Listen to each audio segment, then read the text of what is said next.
How can I remove poison sumac from my yard? Are you dealing with poison sumac in your yard and wondering how to get rid of it safely? You are not alone. Many people face this challenge, especially in areas where this plant thrives. Let's break down the steps to effectively remove poison sumac while keeping safety in mind. First, you need to identify poison sumac correctly. This plant typically grows in wet, wooded areas. Look for smooth-edged leaves arranged in pairs with 7 to 13 leaflets on each stem. The stems are usually red or reddish-brown, and it produces clusters of white berries. Accurate identification is key to avoid confusing it with harmless plants. Once you have identified poison sumac, it is essential to protect yourself during removal. Always wear long sleeves, long pants, gloves, and eye protection. If you are handling a large infestation, consider using disposable coveralls. The oil found in poison sumac, called urushiol, can stick to tools, clothing, and skin. Be cautious and avoid touching your face or other surfaces while working. For small patches of poison sumac, mechanical removal is often the best option. You can dig it out using a shovel, making sure to remove the entire root system. Even tiny root fragments can regrow, so be thorough.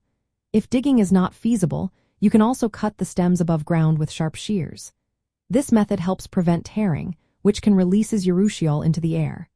Make sure to bag all plant material in heavy-duty waste bags and do not burn or compost it. If you are dealing with a larger infestation, you might consider chemical control. Herbicides containing glyphosate or triclopyr can be effective. However, use these products sparingly in natural areas to protect surrounding plants. Apply the herbicide directly to the leaves on dry, windless days to avoid drift. For extensive infestations, hiring a licensed applicator may be a wise choice to minimize environmental impact. For those seeking non-chemical alternatives, boiling water can be poured on the base of the plant to scald surface roots and stems. This method may require multiple applications and does not guarantee complete root death. Another option is smothering the area with thick cardboard or landscape fabric for an entire growing season. This method blocks sunlight but may not be practical for large or established plants. After removal, it is important to monitor the site weekly for any new growth. If you notice persistent sprouts, this may indicate surviving roots that need further digging or targeted herbicide application. In public spaces like parks and campgrounds, safety is a top priority.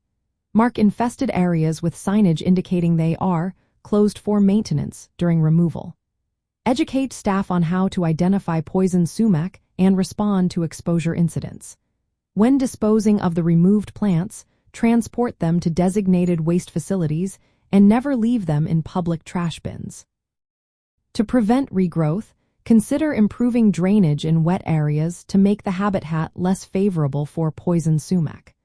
Planting native shrubs or grasses can also help compete with poison sumac and reduce its spread. If you accidentally come into contact with poison sumac, rinse the affected area immediately with cold water and soap.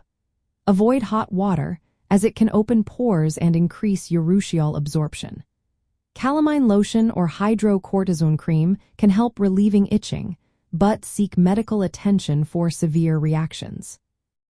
By following these steps, you can effectively manage poison sumac in your yard while keeping safety in mind.